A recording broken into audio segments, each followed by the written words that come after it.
You know, I think a lot of times we end up incorrectly naming our season because we're assigning our season to how we currently feel about ourselves. I don't know if I'm the only one who has noticed this, but I feel like, let's say that you're in a season where you feel insecure and unhappy and unfilled. Maybe you're in a season where your finances are low, or maybe you're in a season where you can only think ahead, like you're having a really hard time staying present. I think sometimes we misunderstand exactly where we are because we feel a certain way within ourselves and about ourselves. And what we don't realize is the new seasons only come with a perspective shift. Some people, they live in cycles, right? So they know every single July it's a bad July. And I'm not saying that they can control things outside of themselves. I'm saying that sometimes we program ourselves to believe it's a bad July. It's a bad July. It's a bad July. Something bad's going to happen in July.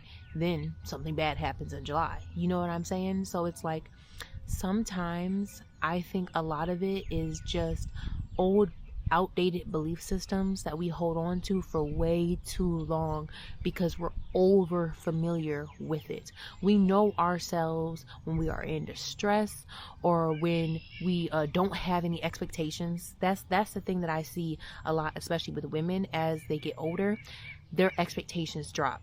I think that they listen to the rhetoric about not having expectations. Don't have expectations or you'll be disappointed.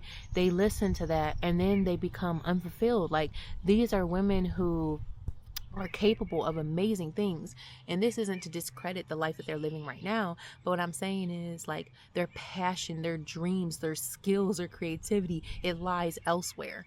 It lies elsewhere. And because of how they feel currently, because of current circumstances, sometimes we create our own reality. Not sometimes, all the time, but what I'm saying is to take some of the pressure off of ourselves. Sometimes we are just creating a reality that is not sustainable for how we feel inside, because our emotions are one thing, okay? And especially for the water signs, I know that you'll know what I'm talking about. Our emotions are one thing, but who we are is a completely other entity, person, being. And we confuse the two a lot. We think that emotionally I feel this way. Emotionally, I'm being tugged this way and that way. Emotionally, I'm still figuring it out. Emotionally, I'm still deciding. And that's where we end up messing ourselves up, because most of the time we already know how we feel about it. Why are we going back 11 times about how we feel about it? We know how we feel about it. You have to decide if you want to continue to feel that way. If you do not want to continue to feel that way, you have to make some changes. And, you know, that is on creating your own universe, your own reality, manifesting and praying and bringing in what it is that you want. And I think when people hear that, they also think that, like, this means that, okay, I've been wanting that car, I'm gonna get that car. And there's nothing wrong for reaching for that goal. If you want that car, you're going to have that car. But I'm telling you, as a person who has gotten exactly what they want throughout their life, there's more that comes with it. Because let's say that you get that car, then what? like then what? I wrote down 12 things that I wanted for my life, right? Just 12 things. Just 12 things that I wanted for my life. And I did not care how long it took to get those 12 things. Long as I had those 12 things throughout my life, I would be satisfied, right? God started knocking those things off the list. Okay. It was like a check, check, check. And some of those things did not pan out how I thought it would, right? Like writing people into my plans, people that I don't even talk to anymore. So it's like I had to start from scratch. Like, oh, okay, I have gotten all of these things and I am not the most fulfilled, happiest, lush, vibrant, amazing, beautiful, phenomenal version of myself. Those things brought me a sense of fulfillment and stability and love and care and nurture and all of the things that I needed, but for that season, because life continues to go on and I was limiting myself. I didn't know I was limiting myself. I didn't see it as me limiting myself. I just said, these are the 12 things that I wanted. And if I had these 12 things, then I'd be satisfied. Those 12 things started to happen in different ways, shapes, forms. Some of them completely fell through, but I knew it was for the better regardless. And life is still going on. So I've learned to not limit myself. And limiting yourself also has to do with your perspective. If you are keeping the same belief systems, the same perspective because it's comfortable, because you know how to go back there, you don't know what's ahead, then you are limiting yourself. Then you are settling. Why would you settle in your own mind, Bookie? That don't even make sense. This world's going to try to pressure you to settle on a lot of things. You're going to settle in your own mind. Crazy. That is crazy. That's crazy. Because look, like if you say, oh, I'm gonna get $1 million, if that's what you want, cool. Why would you stop there? Why would you? This is how I'm gonna feel when I have $1 million. This is the things that I'm gonna do when I have $1 million. I'm gonna start doing some of those things right now.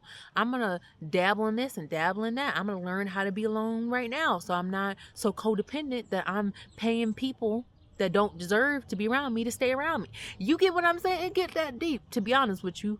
So, you know, taking back control of your reality means, okay, I'm presently right here on my way towards those things. That's a whole nother timeline, essentially. Okay? It doesn't mean you're not going to get there. It's going to take time. You know that. It's going to take time. And a lot of it is not in your control. Sometimes you throw it up to the universe and it comes back down 3 years later. You weren't expecting it to come back 3 years later, but it did. So in preparation to where you are already heading, what can you do right now in the present state of who you are? How can you identify with yourself?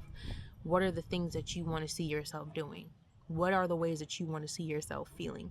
And I think it starts there, going back to your childlike mind, where you're imaginative and where you don't have any limits, and where if God said you can do it, then you can do it. And because you not the mama, you not the daddy. I don't even know if God the mama or the daddy. I just know that I come from somewhere higher, and a mere mortal, a mere man can't tell me yay nor nay.